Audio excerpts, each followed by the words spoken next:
Peace and love, y'all. It's week 5 of The Artist's Way, and this is my check in. So, this week was recovering a sense of integrity, and I really found myself actually going and sitting with my inner child. So, I just did ayahuasca in January, and it is April now, probably May when I release these. And I really thought that when Mother Ayahuasca showed me my childhood and my relationships with my siblings and how everything was back in the day, that somehow miraculously cured and healed that experience. But now I'm realizing, like, no, that was just a remembrance. That was just showing you a parallel in where you're about to be in your life.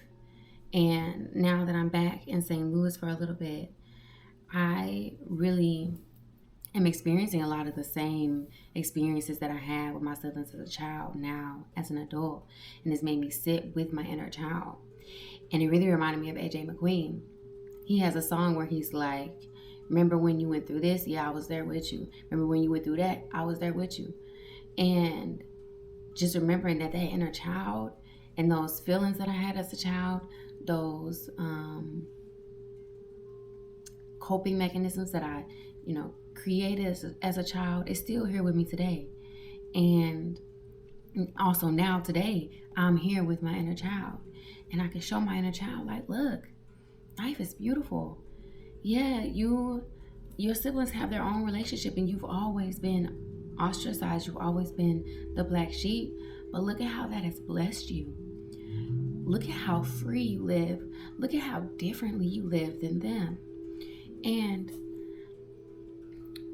I always, as a child, really wanted that acceptance.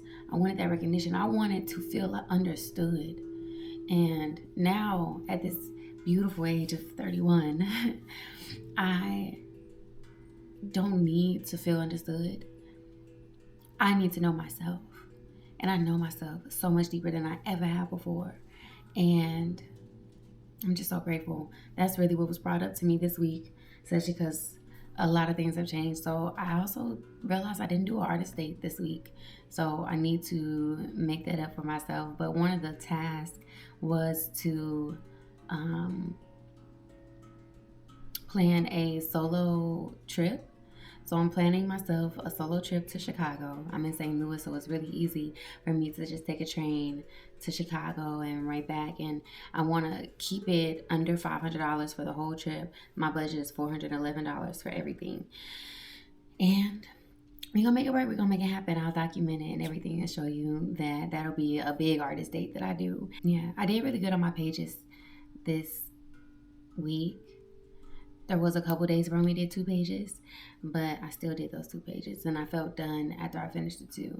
And one of the ways that I've been helping to make sure that I get everything done within a week, because a week is really not that long to live your life and everything that you got going on, and to do this for yourself in addition. And I don't even work a 9 to 5, so I don't know how people with 9 to 5s do it. But this week was actually supposed to be the reading deprivation.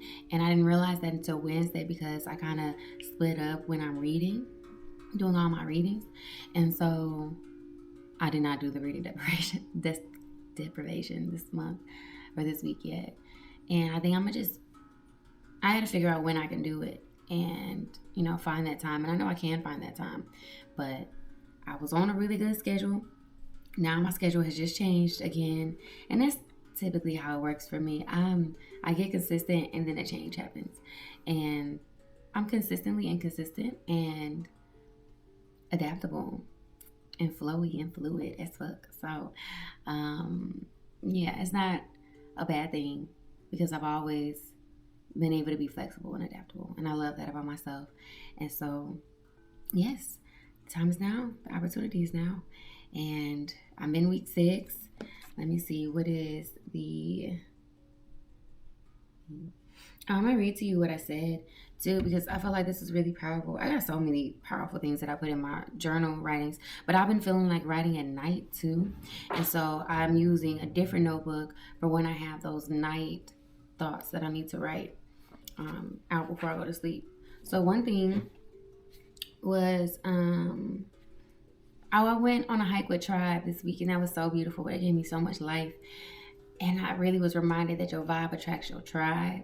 That's another thing with integrity. Like, your vibe attracts your tribe. And I love my tribe so much. And Juan, he played this song by Cyrock that I hadn't heard in a long time. And it's like, you better shine on them, baby, you a star. You better. And so I kind of started off with that quote. And it was like, some people are going to have a problem with what you do, no matter what you choose. People will make up a whole different version of you in their mind based off of how they feel about themselves. Continue to walk in integrity. Other people's perception of you really is none of your business. And that's a fact. It really ain't none of your business. You have to know who you are above everything, above anything. Because some people are always going to have a problem. Damned if you do, damned if you don't. So just continue to walk in integrity and continue to accept your blessings. Continue to shine. Don't hold back. There's no reason to hold back. I love that Coach Carter quote too, where he's saying like, our biggest fear is not that we are inadequate, is that we will rise above, and to give ourselves permission to let our light shine, because our authenticity gives other people the courage to also step in their authenticity and to shine their light. So, regardless of whatever anybody has to say about me, I know that I live in integrity. I know that I give from the heart. I don't do anything out of obligation. I only do things out of love. And I will never be able to please everybody, especially somebody who's not happy. So, yes, that was this week's reflection. I got a little bit more, but I don't want to make this video too long. And I'm sure it'll come all out in my album that I'm creating right now. So, yeah. And that's one of the things that I love about Doechii, because her artist way, I see how she used that in her album. And I'm like, okay, we're going to make this. I like that. Okay, so, that was week 4? No way. That is crazy. That had to be week 5. Anyway, this week, I guess, is week 5. Could have sworn it was week 5, but this upcoming week is recovering a sense of possibility. This week, you are being asked to examine your payoffs in remaining stuck.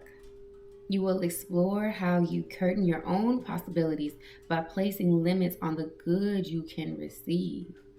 You will examine the cost of settling for appearing good instead of being authentic. Now, what I just say? You may find yourself thinking about radical change, no longer ruling out your growth by making others the cause of your constriction.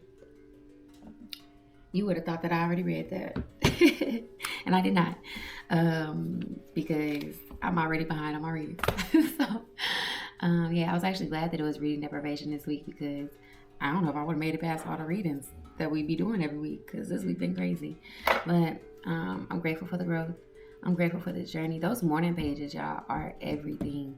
I'm really grateful to be able to get all of those thoughts out. And I've just been waking up feeling good. Of course, my emotions be up and down all over the place, just because of past traumas and things. So today, though, I feel good. And I'm happy for that. I'm grateful for that. So I will see y'all next week. Peace.